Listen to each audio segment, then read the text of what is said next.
या प्रकल्पाला समृद्ध जीवन म्हणायचं तरी कसं?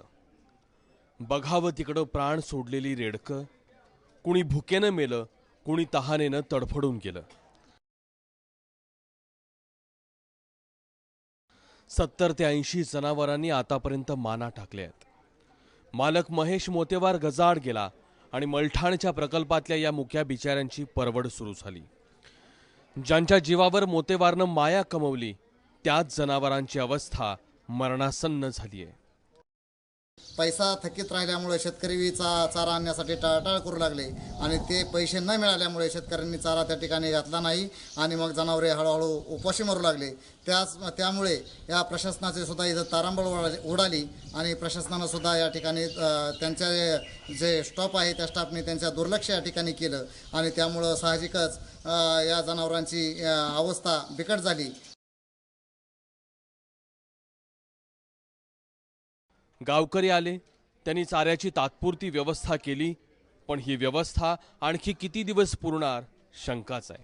आम्ही स्वतः दखल घेऊन सगळे जनावरं आम्ही प्रत्येक गोट्यातून आणली, एका गोट्यात केली आणि या ठिकाणी त्यांना चारा पुरवण्याची व्यवस्था आम्ही जे संबंधित शेतकरी चारा घालत होते त्यांना जवळ घेऊन केलं. सध्या तर आम्हीच या ठिकाणचं जो प्रोजेक्ट आहे त्या जनावरांची काळजी आम्हीच शेतकरी मिळून सामाजिक कार्यानं घेत आहोत.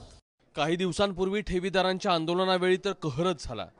आंदोलनाचा फायदा काही गाव गुंडांनी घेतला. शेतकऱ्यांना पैसे मिळावेत या दृष्टीने शेतकरी या ठिकाणी थांबले होते. त्याचाच फायदा इतर गावच्या गावमुंडांनी घेतला आणि त्यांनी या कंपनीवर ताबा मिळवला आणि इथल्या प्रशासनाला बाजूला करून त्यांनी स्वतः काही जनावरे पळून नेले, काही जबरदस्ती करून नेले. जे लोक चारा पुरवत होते त्यांचे पैसे तर बुडालेच, पण आता दयेखातर पदरमोड करून ते या जनावरांची भूक भागवतायत.